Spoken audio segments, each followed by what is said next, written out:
Knowing that Mrs. Mallard was afflicted with a heart trouble, great care was given to break to her as gently as possible the news of her husband's death.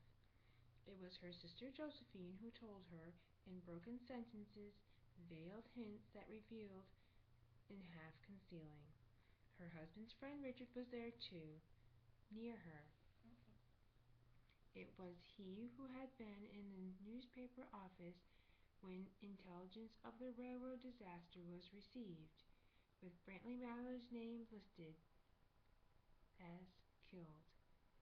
He had only taken the time to assure himself of its truth by a second telegram, and had hastened to forestall any less careful, less tender friend in bearing the sad message. She did not hear the story, as many women have heard the same, with a paralyzed inability to accept its significance. She wept at once, with sudden wild abandonment, in her sister's arms. When the storm of grief had spent itself, she went away to her room alone. She would have no one follow her. There stood facing the window a comfortable, roomy armchair. Into this she sank, pressed down by a physical exhaustion that haunted her body and seemed to reach her soul. She could see the open square before her house, the tops of the trees that were all a-quiver with the new spring life. The delicious breath of rain was in the air. In the street below a peddler was crying his wares. The notes of a distant song, which some one was singing, reached her faintly, and countless sparrows were twittering in the eaves. There were patches of blue sky showing here and there through the clouds that had met and piled one above the other in the west facing her house. She sat with her head thrown back upon the cushion of the chair, quite motionless, except for a sob which came up to her throat and shook her, as a child who cried itself to sleep continuous in a sob in his dreams. She was young, with a fair, calm face, whose lines bespoke repression and even a certain strength. But now there was a dull stare in her eyes, whose gaze was fixed away off yonder on one of those patches of blue sky.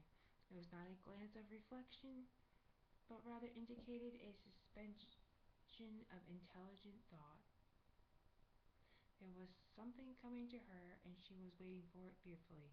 What was it she did not know. It was too subtle, too elusive to name, but she felt it, creeping out of the sky, reaching toward her through the sounds, the scents, the color that filled the air. Now her bosom rose and fell tumultuously. She was beginning to recognize this thing that was approaching to possess her, and she was striving to beat it back with her will, as powerless as her two white, slender hands would have been. When she abandoned herself, a little whispered word escaped her slightly parted lips. She said it over and over under her breath, "Free, free, free." The vacant stare and the look of terror that had followed it went from her eyes. They stayed keen and bright. Her pulses beat fast, and the coursing blood warmed and relaxed every inch of her body. She did not stop to ask if it were not a monstrous joy that held her, as clear and exalted perception enables to dismiss the suggestion as trivial. She knew that she would weep again when she saw the kind, tender hands that folded in death, the face that had never looked to save upon her with love, fixed, gray, and dead. But she saw that bitter moment a long procession of years to come that would belong to her absolutely, and she opened and spread her arms out of them in welcome. There would be no one to live for during these coming years. She would live for herself. There would be no powerful will bending her in that blind persistence with which men and women believe they have a right to impose a private will upon a fellow creature. A kind of intention, or a cruel intention, made the act seem no less a crime, and she looked upon it in that brief moment of illumination.